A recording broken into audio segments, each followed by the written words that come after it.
Thanks very much. A pleasure to be with you guys here today.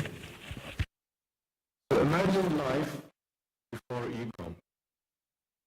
Imagine life when there was actually no Amazon.com.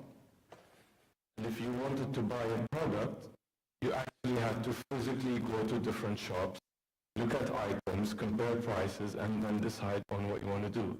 Sometimes it takes you days to actually choose to buy something. And now you can do it in 3 seconds on your phone. Imagine life before Booking.com.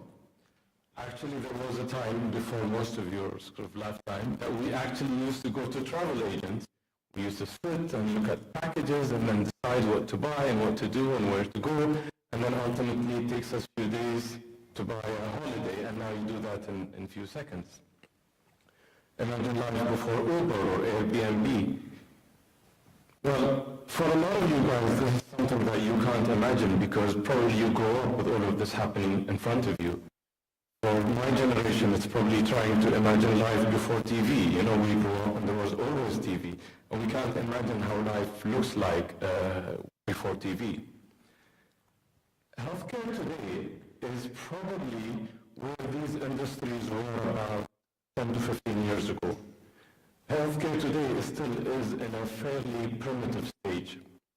Now, a lot of scientific breakthroughs happened in healthcare, and especially when you talk about pharmaceuticals, you talk about research, you talk about medtech, there has been huge progress, and there's a lot of equipment and a lot of medical tools and a lot of medication that changed mankind and changed the healthcare industry, and you have very advanced technology today, X-ray machines, MRIs, CT scans, robotic surgeries, and healthcare have really advanced when it comes to medtech and pharmaceuticals. But when it comes to AI and digitization, it actually hasn't. It's extremely primitive, it's very siloed and very fragmented, which sounds quite strange in an era where you search for things and your AI kicks in and digitization kicks in. Google knows your behavior, knows what you're looking for, knows what you're shopping for. On social, all of your accounts know you, and you're very recognized in that digital ecosystem. But in healthcare today, you still need to take a day off school or half a day off work, get out to see your doctor, spend 2 to 3 hours, wait in the clinic, and that doctor sees you for the first time and need to take history. You're unrecognized to that world, and that world, even though in pockets of excellence there's a lot of progress, but on the ecosystem level, as an ecosystem, it's fairly underdeveloped and quite retarded. And that shouldn't really be the case, and that's why we think the next phase of healthcare, or what we're working towards at least, is that the next phase of healthcare should be completely different from this. And in order to try and imagine how is AI and digitization going to change healthcare, we really need to look at the human across the entire life cycle from a healthcare point of view. So your life cycle from a healthcare point of view starts with people who are young and healthy, and they want to live healthy and they want to stay healthy. So a lot of the activities here are around staying healthy and remaining healthy and sort of maintaining that lifestyle to prevent disease as much as possible. And then you move from that phase into a phase of primary care where you basically start to have some healthcare needs. You need to see your doctor occasionally. Ideally, you may have a family doctor, and you're part of that ecosystem where you have some healthcare needs, and these healthcare needs are addressed by the health system. And then you sort of progress, and hopefully you don't, but some of you and some of us will. You move and you become a patient who requires more specialized care, perhaps a chronic patient. And chronic disease today kills annually above 40 million people. In fact, over 70% of deaths globally are caused by chronic disease and non-communicable disease. And that actually accounts for over 60% of healthcare spend. And as you know, healthcare spend is one of the biggest in every country's budget. It's billions and billions every year. So the burden of chronic disease is quite significant, and the way the health system operates right now is completely unsustainable, and chronic disease are becoming a bigger burden. And the fact that this unsustainability is causing actually further drop in the healthcare standards globally.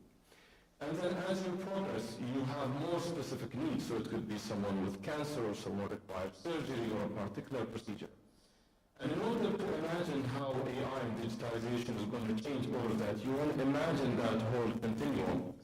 And then you imagine an ecosystem on top of that continuum that tracks the patient across that entire continuum. And it has like an AI brain, essentially, that recognizes this patient from the moment they're born until the time that they're dead.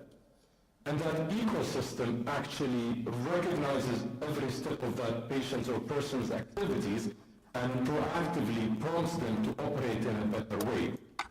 So in the earlier phase of that, how does that person stay healthy? How do you actually not get a disease? How do you actually prevent becoming sick and be proactive in how you handle that? And then with your primary care needs, how do you define your family doctor? What are your requirements and how are these requirements addressed in a proactive manner? So that brain is always thinking around this person's movement across that ecosystem and across that continuum and always proactively creating solutions that are far much more effective. And then as you become a chronic patient and as you have much more specific needs. In order to imagine this a little bit more and visualize this, let's think about a diabetic patient today and what happens to a diabetic patient today and what we think should happen tomorrow. So if I was a diabetic patient, I'm someone who's in my 40s, I probably have a family history of diabetes. Some doctor probably at some point in time mentioned that since you have a family history of diabetes, you got to check for that, but I didn't really pay a lot of attention to it. So I probably became pre-diabetic in my end 30s, beginning of 40s, and I remained pre-diabetic for a period of 4 or 5 years. I didn't really recognize that I'm pre-diabetic, and then after that maybe I became diabetic and I started to become diabetic sort of 2-3 years down the line. And then if I'm lucky, I was detected and someone actually decided to do a blood sugar for me and they detected that I was diabetic. And they said, okay, now you need to start on treatment and then I'm hopefully normalizing a little bit. If I was a little bit more unlucky, probably a lot of people, unfortunately, their first presentation with diabetes is with a complication. So as you know, diabetes and the elevated blood sugar creates a lot of end organ damage. It creates organ damage in your eyes, in your kidneys, in your heart, in your nerves, and it creates neuropathy, nephropathy, cardiovascular complications, and cerebrovascular complications. And someone who's a bit more unlucky is actually diagnosed already with a complication. So they go to the doctor and they say, oh, I can't see very well. They check their eyes and they see organ damage that is caused by diabetes that have not been discovered for a few years.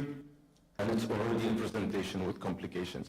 If that person was a little bit more lucky, they're caught early, and when someone puts them on diabetes medication, they don't really have all the information. They go to Dr. Google to get information, and they're fragmented, they're too busy at work, and then sometimes they miss their appointments, and it's a little bit of fight up and down here and there, and ultimately at some point they may get a heart attack. And as you know, diabetes, if it's uncontrolled, it really limits your lifespan, so you eventually end up losing 5 or 10 or 15 or 20 years of your life.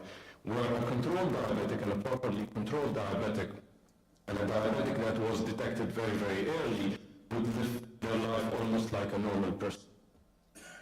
In this new era of AI and digitization, what should happen is something else completely different. So that person probably, they're recognized by that ecosystem, and their AI creates a full analysis of their activities, and that AI recognizes even before that person has to do a blood sugar test that this person has a risk of becoming diabetic at the age of 35 or 40.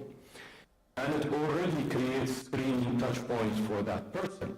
And by giving that person advice through the healthcare ecosystem on how to live healthy and prevent diabetes by not gaining weight, by living a healthy lifestyle and doing exercise, you will probably delay the starting point of that pre-diabetes or diabetes from maybe instead of coming at 31, 32, 35, it may come at 40 or 45.